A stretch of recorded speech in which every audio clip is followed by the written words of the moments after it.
네, 오늘은 특별한 주일입니다. 주님이 살아나신 부활 주일이고 또 한 영혼이 새롭게 하나님 앞에 자신의 삶을 결단하는 귀한 날입니다. 하나님께서는 한 영혼 한 영혼을 너무도 사랑하시고 소중히 여기시죠. 우리가 지금 누가복음의 말씀을 계속 보고 있지만 잃은 양의 비유나 잃어버린 드라크마의 비유에서도 볼 수 있듯이 하나님께서는 한 영혼을 너무나도 사랑하십니다. 그래서 이렇게 말씀하시죠. 한번 같이 읽어볼까요? 내가 너희에게 이르노니 이와 같이 죄인 한 사람이 회개하면 하늘에서는 회개할 것 없는 의인 99으로 말미암아 기뻐하는 것보다 더하리라. 그렇기 때문에 세례가 있는 날은 아주 특별한 날이고 또 하나님이 기뻐하시는 날이 되는 것입니다. 우리가 세례를 받는다는 것은 한 두 가지 정도의 의미를 가지고 있는 것 같아요. 하나는 구원의 징표라고 할 수 있습니다. 이제 내가 세상에 속한 사람이 아니라 하나님에 속한 사람이 되었습니다. 예수 그리스도의 대속하심으로 말미암아 이제 내가 죄와 사망에 속한 죄인이 아니라 의와 생명에 속한 하나님의 자녀가 되었다는 것의 증표요, 증거요, 또 증인들이 되어지는 것이죠. 이제 세상의 어떤 것도 우리를 향한 하나님의 사랑으로부터 우리를 갈라놓을 수 없습니다. 할렐루야. 이것을 믿으시는 여러분들 되시기 바랍니다. 여러분이 어떤 모습, 어떤 곳에 있을지라도 이제는 하나님이 붙잡아 주시는 거예요. 어떤 것도 하나님이 우리를 향해 주시는 사랑으로부터 우리를 끊어낼 수 없다는 거죠. 이것이 세례가 가지는 첫 번째 의미라고 할 수 있습니다. 그러니까 얼마나 좋아요. 세례는 참 좋은 것입니다. 좋은 날입니다. 그래서 우리가 영적인 생일이라고 표현하는 거죠. 생일 축하드립니다. 그래서 두 번째 생일이라고도 하죠. 그런데 중요한 것은 여기서 끝나는 것이 아니라는 거죠. 그저 to be, 무엇이 되는 것, 구원받은 자가 되는 것으로 끝나는 것이 아니라 to do, 구원받은 자로서의 새로운 삶을 살기로 결정하고 다짐하는 순간이 되어지는 것입니다. 그렇기 때문에 두 번째 의미는 내가 구원받은 그리스도인으로서의 합당한 빛의 삶을 살겠다고 결심하는 시간인 것입니다. 그죠? 우리는 to be, 그러니까 무엇이 되는 것에 참 관심이 많은 사람들인 것 같아요. 그렇지 않나요? 우리 인생에서 무엇이 되는 것이 되게 중요할 때가 많아요. 초점이 되어지고 그런 거죠. 어렸을 때부터 생각해 보면 우리는 반장이 되고자 합니다. 그죠? 그러셨죠? 어렸을 때. 반장이 뭐 하는 건지도 잘 모르지만 되고 싶어요. 또 좋은 학교를 가고 싶어 하고요. 좋은 직장인이 되어지고자 합니다. 승진해서 좀 더 높은 자리에 올라가고자 하는 게 우리의 마음이고요. 우리 인생이 끊임없이 무엇이 되고자 하는 삶을 목표 중심적인 삶을 살아간다는 거죠. 그 이유가 뭔가 가만히 한번 생각해 보면 그런 것 같아요. 그 자리에 가면 우리가 무엇인가 유익함이 있을 것이다. 이익을 얻을 수 있을 것이다. 하는 그런 생각이 있다는 거죠. 그런데 어떤가요? 실제로 그러던가요? 물론 그럴 수도 있죠. 높은 자리에 올라가면 월급도 많아지고 뭐 이렇게 되니까. 근데 그런 것 같아요. 무엇인가 되었는데 내가 거기서 무엇을 할지가 분명하지 않으면 그 사람은 그 위치에서 별로 행복하지 못한 모습을 많이 보게 됩니다. 제가 어린 시절에 서울에서 살았어요. 제가 서울에서 태어난 사람인데 놀라시더라고요. 시골 사람처럼 생겼는지. 근데 초등학교 때 의정부로 이사를 가게 돼서 전학을 가게 되었습니다. 그때 5학년 때였는데 제가 가자마자 전학을 하자마자 학급에서 반장 선거가 있었던 거예요. 근데 학생들이 추천을 하는데 제가 간 지 얼마 안 돼서 반장이 되긴 어렵잖아요. 그래서 뭔가 하고 싶은 마음에 뭐가 있을까 보니까 학습부장을 사람들이 별로 추천도 안 하고 그러더라고요. 그래서 제가 스스로 추천을 했습니다. 학습부장을 하겠습니다. 서울에서 전학 온 학생이 스스로 추천을 하니까 다들 기특한 마음이 있었는지 선생님이 뽑아주셨습니다. 근데 실제로 학습부장을 하니까 너무 귀찮은 거예요. 반장보다 할 일이 더 많은 것 같아요. 맨날 뭐 주시면 뭐 해야 되고 막 이런 것들이. 제가 생각했던 것과는 좀 달랐습니다. 그래서 한 학기 만에 그만두고 그냥 아무것도 안 한 적이 있었는데 우리 인생에 이런 일들이 참 많죠. 그것이 되면 또 그것을 가지면 내게 이익이 되고 즐거울 줄 알았는데 그렇지 않은 것들이 참 많습니다. 굉장히 나이가 먹어가면 중요한 일들이 있잖아요. 근데 중요한 일들도 그래요. 결혼도 때론 그럴 때도 있고요. 우리가 생각하는 어떤 직업도 그럴 때가 있고요. 왜 그렇습니까? 우리가 무엇이 되고자 하는 것은 준비하지만 무엇을 해야 하는가, 무엇을 할 것인가에 대해서는 준비하지 않기 때문이라고 생각합니다. 그러면 내 생각과 다르고 어렵고 힘들어지는 거죠. 그리스도인도 마찬가지라고 생각합니다. 그리스도인이 되고자 하는 것에만 관심이 있으면 그리스도인이 되어서도 별로 행복하지가 않더라고요. 그리스도인이 되면, 하나님을 믿으면 모든 문제가 해결되고 기쁘고 이럴 줄 알았는데 그리스도인이 되어도 여전히 우리의 삶의 문제들은 있고 그리스도인이 되어도 변한 것이 없어 보이는, 그래서 그리스도인이 되었는데도 행복하지 않은 사람들이 세상엔 참 많은 것입니다. 그리스도인이 되어서 어떻게 살 것인가, 그리스도인은 어떤 삶을 사는 사람인가에 대해서 관심이 있고 목적을 가질 때에 우리는 그리스도인으로서 살아갈 수 있는 것입니다. 그리고 실제로 그렇게 살아갈 때 주님이 주시는 기쁨과 평안을 누릴 수 있다는 거죠. 그렇게 하나님의 나라를 이루어가는 것입니다. 성경은 이렇게 이야기해요. 한번 같이 읽어볼까요? 하나님의 나라는 먹는 것과 마시는 것이 아니요 오직 성령 안에 있는 의와 평강과 희락이니라. 아멘. 하나님의 나라를 이루어가면서 살 때 우리에게 하나님께서 이런 것들을 주신다는 거죠. 오늘 우리 귀한 자매님이 세례를 받기 위해서 저와 4주 정도 공부를 같이 나누었습니다. 우리가 기억하시는지 모르겠어요. 우리가 계속 나눈 이야기의 중심은 복음 이후에 하나님의 나라에 관한 이야기였습니다. 이미 믿음으로 고백하는 순간에 우리는 투비, 구원받은 그리스도인이 되었죠. 그렇기 때문에 이제 세례를 결심하면서 해야 할 일은 나의 삶에서 어떻게 하나님의 나라를 이루면서 살 것인가, 두두 어떤 하나님의 백성, 하나님의 자녀가 될 것인가를 고민하고 결심하고 또 순종하면서 살아가는 것, 그것이 세례를 맞이하는 중요한 마음이 될 줄로 믿습니다. 사랑하는 여러분, 우리 모두에게 이와 동일한 고백이 있는 귀한 부활주일이 되기를 소망합니다. 나는 그리스도인이 되었습니다 해서 끝나는 것이 아니라 이제 나는 그리스도인으로 살겠습니다 라는 고백이 있기를 소망합니다. 한번 해볼까요? 나는 그리스도인으로 살겠습니다. 예, 그렇게 살아야 진짜 그리스도인의 맛을 느낄 수 있는 것 같아요. 우리 예수님의 십자가로부터 시작된, 대속으로부터 시작되어서 부활까지 이어지는 이 이야기, 이 역사의 의미는 우리에게 우리의 모든 죄로부터의 구원과 더불어서 새롭게 변화된 우리의 모습을 이야기해주고 있습니다. 오늘 세례식에서 읽었던 로마서 말씀을 한번 다시 볼까요? 같이 한번 읽어보겠습니다. 중요한 말씀이에요. 그러므로 우리가 그의 죽으심과 합하여 세례를 받음으로 그와 함께 장사되었나니 이는 아버지의 영광으로 말미암아 그리스도를 죽은 자 가운데서 살리심같이 우리로 또한 새 생명 가운데서 행하게 하려 함이니라. 무슨 이야기인가요? 우리의 죄되었던 모습, 우리의 죄인의 모습이, 죄와 사망의 권세 아래 있던 우리의 모습이 예수 그리스도와 함께 십자가에 못 박혀 죽었다는 거예요.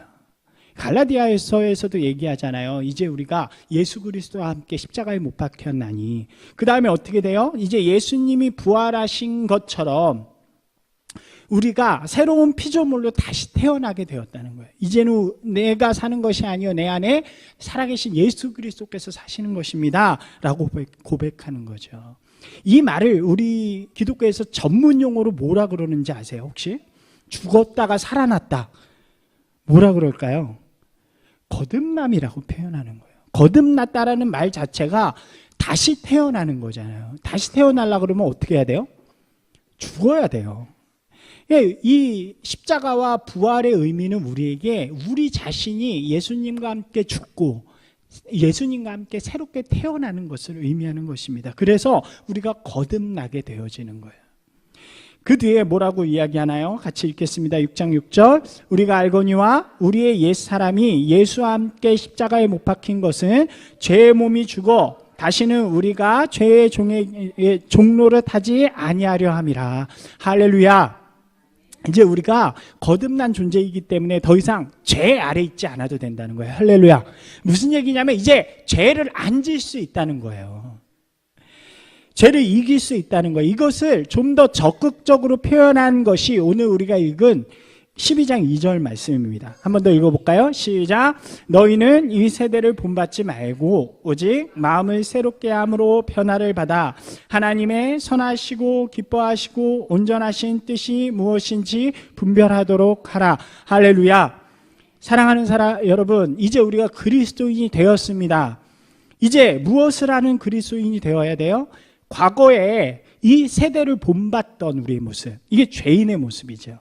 이 세대를 따라 살던 우리의 모습이 새롭게 변화되어져서 하나님의 기뻐하신 뜻이 무엇인지, 하나님의 선하신 뜻이 무엇인지, 하나님의 온전하신 뜻이 무엇인지를 분별하는 삶이 되는 거죠. 우리가 그리스도의 십자가의 대속을 통해 다 변화되었는 줄로 믿습니다. 여기 계신 분들은 그것을 다 고백하신 분들이십니까? 구원 받았죠. 죄의 종에서 의의 자녀가 되었습니다. 그러면 이제 하나님의 뜻을 분별하는 인생이 되어야 된다는 거예요. 분별하다는 의미가 뭘까요? 애매하잖아요. 한글로 보니까. 그래서 영어로 보니까 너무나도 정확하게 써 있어요. 그래서 제가 이 단어를 너무나도 좋아합니다. 테스트 앤 어프로브라고 되어 있어요. 즉 시험하여 증명해낸다는 거예요. 이 말씀은 에베소서 5장 10절에서도 빛의 자녀처럼 행하라 이렇게 말씀하신 후에 우리에게 주시는 주를 기쁘시게 할 것이 무엇인지 시험하여 보라. 이 시험하여 보라가 분별하여 보라라는 뜻이라는 거예요. 다시 말하면 분별하다라는 의미는 우리의 삶에서 하나님의 뜻, 하나님이 기뻐하실 일들을 실제로 어떻게 해요? 도전해 보는 거예요. 행해보고 그 일들을 통해서 어떤 일들이 일어나는지를 우리의 삶을 통해서 어떻게 해요? 증명해내라는 거예요. 할렐루야. 하나님께서 서로 사랑하고 서로 용서하고 하나님의 뜻대로 살아가면 그곳에 기쁨과 감격이 넘친다고 그랬어요. 할렐루야. 그럼 우리의 삶에 어떻게 해요? 실제로 그렇게 살아보는 거예요. 그래서 그러한 일들이 그곳에 일어나는지를 증명해내는 거죠.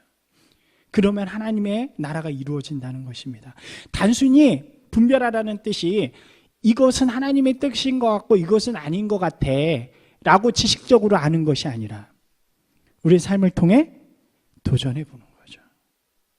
그래서 우리의 삶에서 하나님의 나라를 이루어가는 것이라고 이야기합니다. 사랑하는 여러분, 하나님의 뜻을 우리가 잘 알죠? 아시나요? 우린 잘 알아요, 보통. 너무 쉬운 예를 들어볼까요? 남편을 미워하시는 게 뜻인가요? 사랑하는 게 뜻인가요? 우리는 잘 알아요. 나만 가지는 게 뜻인가요? 나누어지는 게 뜻인가요? 잘 못하죠. 하나님의 뜻인데. 좀 더 분명하게 오늘 말씀 이렇게 얘기해 주세요. 요한복음 13장 34절 우리 읽은 거죠. 같이 읽겠습니다. 새 계명을 너희에게 주노니 서로 사랑하라. 내가 너희를 사랑한 것 같이 너희도 서로 사랑하라. 예수님이 이 땅에 오시기 전에 이 땅에 유대 땅에는 하나님의 뜻이 있었습니다. 그것이 뭐예요? 율법이라는 거죠. 근데 율법이 너무 많이 왜곡되기도 하고 너무 많이 이렇게 많아졌어요. 그래서 예수님께서 오셔서 그들에게 또 주를 믿는 모든 이들에게 너무 심플하고 간단하게 새 계명을 주시는 거예요. 이전 것은 헌 계명이 되었습니다. 이제 새 계명을 주시는데 그것은 뭐예요? 내가 너희를 사랑한 것 같이 너희도 서로 사랑하라. 그리고 그렇게 살아가는 우리에게 기쁨이 되어 주신다고 분명하게 말씀하십니다. 요한복음 15장 12절이에요. 같이 읽겠습니다. 내가 이것을 너희에게 이름은 내 기쁨이 너희 안에 있어 너희 기쁨을 충만하게 하려 함이니라. 사랑의 법을 주시고 그렇게 사랑하며 살아갈 때 하나님이 기뻐하시고 예수 그리스도 안에 기쁨이 넘치고 그 기쁨이 우리 안에 있다고 이야기해 주시는 것입니다. 사랑하는 여러분, 그리스도의 부활은요, 우리로 새로운 삶으로의 소망을 주는 것입니다. 그리고 그 변화는 우리가 하나님의 뜻을 이루는 사람이 되는 것을 의미하죠. 그렇게 살아갈 때 우리는 부활의 자녀요, 하나님을 기쁘시게 하는 자녀가 되는 것입니다. 그 뜻이 뭐예요? 서로 사랑하는 것입니다. 이전까지는 나만 사랑하고 나만 바라보고 나와 관계되었던 것만 추구했다면 부활의 능력을 경험하는 우리는 이제 변화되어져서 나를 사랑하는 것처럼 어떻게 해요? 다른 사람을 사랑하고 나만 바라보던 시선에서 이제 다른 사람을 눈여겨보고 나의 유익만이 아니라 다른 사람을 살리는 사람으로서의 삶의 확장이 일어나기 시작한다는 거죠. 이게 변화예요. 이게 새로운 피조물이고 이게 거듭난 하나님의 백성이 되어지는 것입니다. 그래서 사랑 안에서 우리가 하나 될 수 있는 것이죠. 사랑하는 여러분, 우리가 그리스도의 마음으로 사랑한다는 것은 어떤 것일까요? 실제로 우리의 삶에서 좀 적용을 해보면 가장 먼저는 가까운 사람들에게겠죠. 제일 가까운 남편부터 시작해서 가족들, 또 같이 일하는 사람들, 친구들, 이 같은 사람들을 향해서는 어떻게 해요? 용서하고 용납하고 기다리고 섬기고 세우는 것, 무엇보다도 존중해 주는 것, 이해해 주는 것, 이것이 가까운 사람을 사랑하는 것입니다. 우리가 좀 어렵잖아요. 가까운 사람한테 잘하는 게 쉬워요, 좀 막 하는 게 쉬워요. 나를 당연히 이해해 주겠지 하는 마음 때문에 그럴 때가 있습니다. 저도 그래요. 저도 마찬가지예요. 말씀을 준비하고 하면서 저도 다시 한번 이 말씀을 새기는 시간이 되었습니다. 여러분, 가까운 사람에게 가장 먼저 존중의 마음, 사랑의 마음을 표하는 분들이 되시기 바랍니다. 그렇게 이야기하잖아요. 가장 가까운 사람에게 인정받지 못한 사람이 어떻게 세상 가운데서 인정받을 수 있겠어요? 가까운 사람에게 그리스도의 사랑을 전할 수 있는 분들이 되시기 바랍니다. 좀 더 확장시켜 보면 우리가 믿지 않는 자들을 사랑해야죠. 그들을 향해서 할 수 있는 가장 큰 사랑은 무엇입니까? 복음을 전하는 거죠.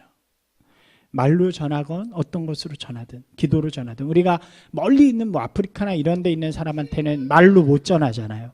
그러니까 기도하고 혹은 후원함을 통해서 그런 복음의 전파가 일어나도록 사랑하는 마음을 갖는 것, 그것이 사랑하는 것이죠.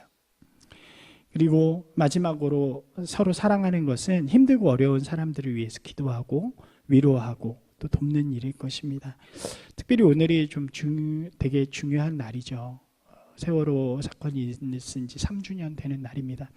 그래서 많은 곳에서 그런 일들, 추모하는 일들이 일어나고 있죠. 그런 사람들뿐만 아니라 우리 주변에는 아프고 힘든 사람들, 소외된 사람들이 많이 있잖아요. 그들에게 사랑의 손길을 내어주는 것. 물론 우리도 힘들고 어렵고 지칠 때가 있습니다. 그러나 우리의 조금 낫는 어깨를 함께 나누어질 때 그것이 주님께서 진짜 사랑하고 섬기는 것이 아닐까. 제가 요즘 복음서를 다시 보면서 시작하면서 가장 많이 느끼는 것은 주님께서는 이 땅에 오신 이유를 소외되고 연약하고 아프고 외로운 사람들을 위해서 오셨다고 이야기하더라고요. 우리가 그랬잖아요. 우리가. 그죠? 근데 주님께서 오셔서 나의 힘이 되시고 나의 구주가 되심으로 말미암아 우리는 그 아픔으로부터 치유를 받았습니다. 할렐루야. 이제 우리가 해야 할 일은 우리의 건강해진 이 어깨를 아프고 힘든 사람을 위해서 빌려주고 섬기고 세워주는 일에 나아가는 것이 바로 주님이 우리를 사랑한 것 같이 우리가 서로 사랑하는 그런 일들이 되는 것입니다. 사랑하는 여러분, 부활주일입니다. 예수 그리스도의 십자가와 또 그 희생과 부활의 능력이 오늘 우리의 삶에 감동이 되어지길 소망합니다. 매년 흘러가는 그런 날이 아니라요. 매년이면 또 오는 그런 날이 아니라 오늘이 정말 특별해서 오늘 이후의 삶 가운데서 다시 한번 우리가 세워져서 하나님 앞에 도전하며 우리에게 주어진 삶을 하나님의 나라로 만들어가는 아름다운 그리스도인, 서로 사랑하며 아름답게 살아가는 귀한 하나님의 백성이 되시기를 주님의 이름으로 축원합니다.